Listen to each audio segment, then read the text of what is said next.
Next हम लोग बात करते हैं हायरार्किकल इनहेरिटेंस के बारे में, ठीक है। मल्टी लेवल, सिंगल और देख ले चुके हैं। अब हम लोग आज बात करते हैं हायरार्किकल इनहेरिटेंस के बारे में। हायरार्किकल इनहेरिटेंस क्या होता है? सेम वही चीज़ होता है। अब उसमें क्या हो रहा था, मल्टी लेवल में क्या हो रहा था कि ए को एक्सेस बी कर रहा था और बी को एक्सेस सी कर रहा था, ठीक है। अब हायरार्किकल क्या करता है कि इसमें भी वही है, ए को एक्सेस हमारा बी करता है, ठीक है, लेकिन सी हमारा बी को नहीं करता है, सी हमारा डायरेक्ट ए को एक्सेस करता है, ठीक है। इसका मतलब ये हो गया कि ए को एक्सेस बी और सी दोनों करता है। इसके कहने का मतलब हो गया इस तरह से, डायग्राम इसका इस तरह समझिए, मतलब ए हो गया, ठीक है, एक ये हो गया और एक ऐसे हो गया, ठीक है। ये हमारा हो गया बी, ठीक है, और ये हमारा हो गया सी, ठीक है। ये इस तरह से हो गया, मतलब एक ए हमारा जो क्लास है, इस ए क्लास को बी भी एक्सेस करेगा और सी भी एक्सेस करेगा, मतलब एक ही को दोनों करेगा। अब मैं पूछना चाहूँगा, क्या बी सी हमारा बी को एक्सेस करेगा या बी हमारा सी को एक्सेस करेगा? कोई बता सकता है? ये दोनों एक दूसरे को एक्सेस करेंगे कि नहीं, बी सी? नहीं करेंगे। नहीं करेंगे, क्योंकि सिर्फ ए को हमारा बी और सी दोनों एक्सेस करेगा, लेकिन बी सी में से कोई किसी को एक्सेस नहीं करेगा, ठीक है। तो सेम वही प्रोसेस हमारा रहेगा, प्रोग्राम वही नॉर्मल सा प्रोग्राम लेंगे। क्या हमारा क्लास माई टेस्ट हो गया, माई टेस्ट नाम से प्रोटेक्टेड यूज़ कर लिए, एक्स और वाई को डिफाइन कर लिए, माई टेस्ट कंस्ट्रक्टर नाम से अपना बना लिए, ठीक है। एक्स और वाई में हम लोगों ने क्या किया, इनपुट ले लिया, ठीक है, फर्स्ट नंबर और सेकेंड नंबर, ठीक है। दूसरा क्लास हम लोगों ने बी बनाया, ठीक है, बी क्लास हमारा हो गया चाइल्ड नाम से, ठीक है। ये एक्सटेंड कर रहा है, क्या एक्सटेंड कर रहा है, माई टेस्ट को एक्सटेंड कर रहा है। ऊपर वाला हमारा क्या है, माई टेस्ट है, ठीक है, एक्सटेंड कर दिया।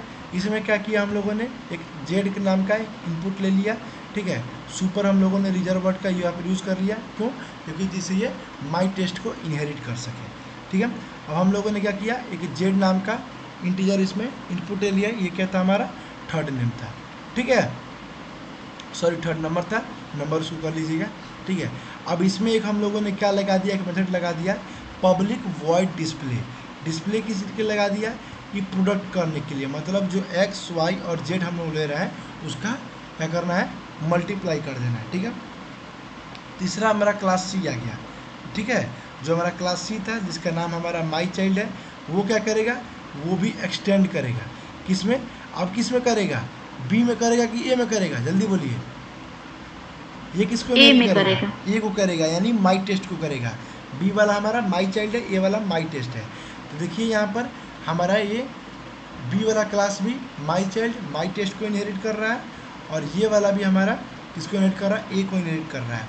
ये भी माई चाइल्ड के नाम से अपना कंस्ट्रक्टर बना लिया, ठीक है, सुपर रिजर्व वर्ड का डायरेक्टली यूज़ कर लिया। अब इसमें इसका कोई भी मैसेज नहीं डालेंगे, बस सुपर को रिजर्व कर देंगे, इसलिए कर देंगे यूज जिससे वो क्या करे, हमारा माई टेस्ट जो हमारा है उसको इनहेरिट कर सके, क्योंकि सुपर लगाना हमारा कंपलसरी है। बाकी उसके लिए हम इस कंस्ट्रक्टर के लिए, माई चाइल्ड के लिए कोई भी प्रोग्राम नहीं लिखे हैं, ठीक है। डायरेक्ट हम लोग पब्लिक वॉइड डिस्प्ले एक और मेथड बना लिए, और इसमें हम लोगों ने क्या किया, एक्स और वाई को सम कर दिया, ठीक है। अब ये बताइए, एक्स और वाई को सम हम लोगों ने क्यों किया यहाँ पर, ये बताइए, जबकि इसमें हम लोगों ने एक्स वाई और जेड तीनों को प्रोडक्ट किया, लेकिन हम लोगों ने इसमें सिर्फ एक्स और वाई को ऐड क्यों किया, जेड को क्यों नहीं किया है, ये बताइए, जल्दी बोलिए। क्योंकि ए बी को इनहेरिट ये करा ना, इसलिए।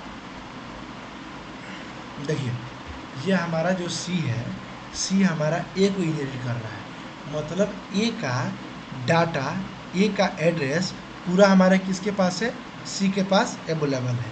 तो ए में हमारा क्या क्या है, देखिए तो ए में है हमारा एक्स और वाई, ठीक है। अब जेड हमारा कहाँ पर है, तो जेड तो हमारे बी वाले पार्ट में है, चाइल्ड वाले पार्ट में है जेड, देख रहे हैं, जेड तो हमारे बी वाले पार्ट में है, लेकिन जो हमारी ये माई चाइल्ड जो सी नंबर का पार्ट है, वो हमारा सिर्फ ए को इनहेरिट कर रहा है, और जिसको इनहेरिट कर रहा है सिर्फ उसी का डाटा इसके पास होगा, यानी इसके पास सिर्फ किसका डाटा पहुंचा, इसके पास सिर्फ किसका डाटा पहुंचा, ए का।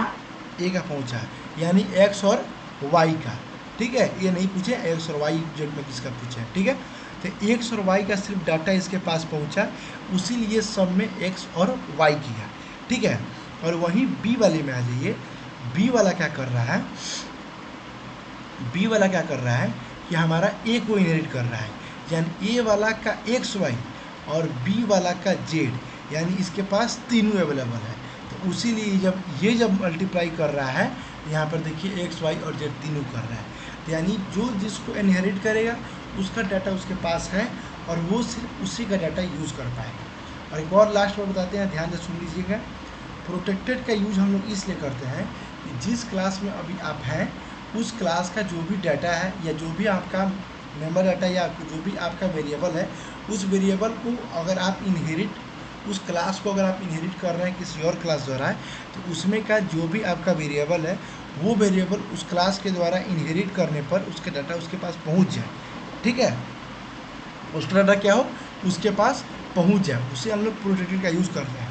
और उसको डाटा अगर हमें नहीं देना है इनहेरिट के बाद भी, तो हम यहाँ पर प्राइवेट का यूज़ करेंगे, ठीक है। अब देखिए जैसे यहाँ पर हम लोगों ने यूज़ किया एक्स और वाई का प्रोटेक्टेड में, ठीक है। अब यहाँ पर आप देख रहे हैं जब इनहेरिट कर रहे हैं, इनहेरिट करने के बाद हम लोग यहाँ पर क्या कर रहे हैं, एक्स वाई जेड का मल्टीप्लाई कर रहा है। तो इस क्लास में हम लोगों ने सिर्फ जेड का वेरिएबल डिक्लेयर किया है और सिर्फ जेड का मान लिया हुआ है। तो एक्स और वाई कहाँ से इसमें आ गया, ये क्लास अलग है। तो जैसे ही हम लोगों ने इसके क्लास को इनहेरिट किया, यहाँ पर प्रोटेक्टेड क्या किया, इसके जो भी मेंबर डाटा चाहे जो भी इसके हमारा वेरिएबल है, उस वेरिएबल को ये क्या कर लिया, एक्सेस कर लिया प्रोटेक्टेड के थ्रू, ठीक है। और ये जैसे इसको इनहेरिट किया उसका एक्सेस कर लिया और एक्सेस करके इस क्लास के बाद भी एक्स और वाई का डाटा आ गया, ठीक है। तो वैसे ही ये भी क्या किया, माई चाइल्ड भी, ये भी एक्स और वाई का इनहेरिट किया, भले माई टेस्ट को इनहेरिट किया और एक्स और वाई का डाटा इसके पास प्रोटेक्टेड वेरिएबल के स्पेसिफायर के थ्रू इसके पास पहुंच गया, ठीक है। अब समझ में आ गया क्यों पहुंचा और प्रोटेक्टेड का यूज़ क्या होता है। सेम यही भी वही चीज़ है, प्रोग्राम सेम रहेगा।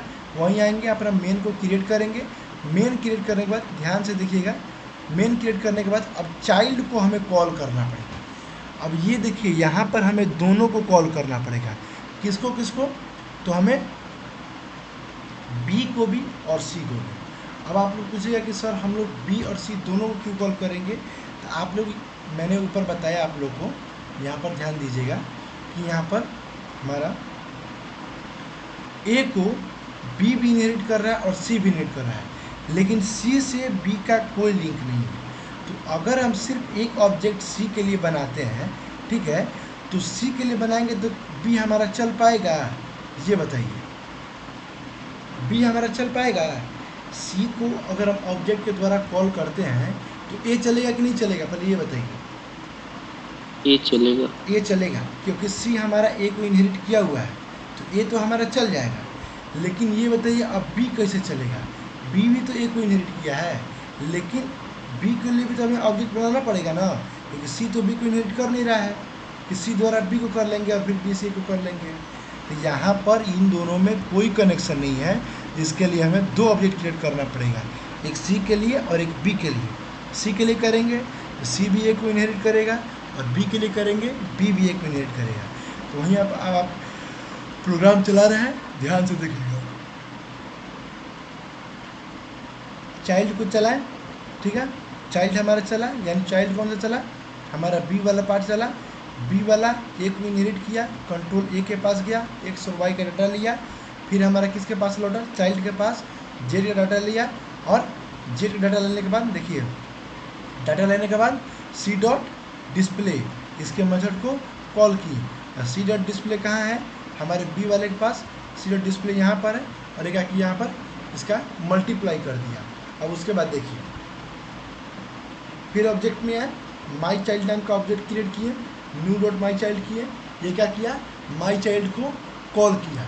माई चाइल्ड को जैसे ही कॉल किए, माई चाइल्ड के पास आया, एक्सटेंड किया और माई टेस्ट के पास गया। माई टेस्ट के पास गया तो क्या हुआ, सीधे पहुंचा माई टेस्ट के पास, ठीक है। और ये भी क्या किया, एक्स और वाई में इनपुट लिया, एक्स और वाई से इनपुट लेने के बाद ये कहाँ पहुंचा, फिर सीधे इसके पास सी के पास, और सी के पास पहुंचा। सी के अंदर कोई भी प्रोग्राम नहीं है, बस डिस्प्ले करना है, ठीक है। तो मेथड कब चलता है, जब तक ऑब्जेक्ट द्वारा कॉल नहीं कीजिएगा मेथड नहीं चलेगा। क्लास के द्वारा, ऑब्जेक्ट के द्वारा, जब भी ऑब्जेक्ट के द्वारा चलिएगा तो सिर्फ आपका कंस्ट्रक्टर आपका चलेगा। इनपुट आउटपुट जो भी कंस्ट्रक्टर में होगा वो चलेगा। अलग से जो आप मेथड उसमें क्रिएट किए हैं उस क्लास में, वो आपका ऑब्जेक्ट के थ्रू ही चलेगा। जैसे सी डॉट डिस्प्ले, यहाँ पर डी डॉट डिस्प्ले हम लोगों ने ऑब्जेक्ट बनाया हुआ है सी और डी नाम से, ये कोई मायने नहीं है, किसी भी नाम से बना सकते हैं। जैसे ही डी डॉट डिस्प्ले नाम से कॉल किए तो किसके अंदर, अब डिस्प्ले दोनों के अंदर है, चाइल्ड के अंदर भी है, माई चाइल्ड के अंदर भी है। ये देखिए किसका ऑब्जेक्ट क्रिएट है, डी डॉट, यानी डी किसका है, माई चाइल्ड का ऑब्जेक्ट है, यानी माई चाइल्ड का डिस्प्ले। ठीक है, तो माई चाइल्ड का हमारा डिस्प्ले आ गया, एक्स और वाई का डाटा आया हुआ था, उसको ऐड कर दिया, प्रोग्राम चल गया, किसी को कोई दिक्कत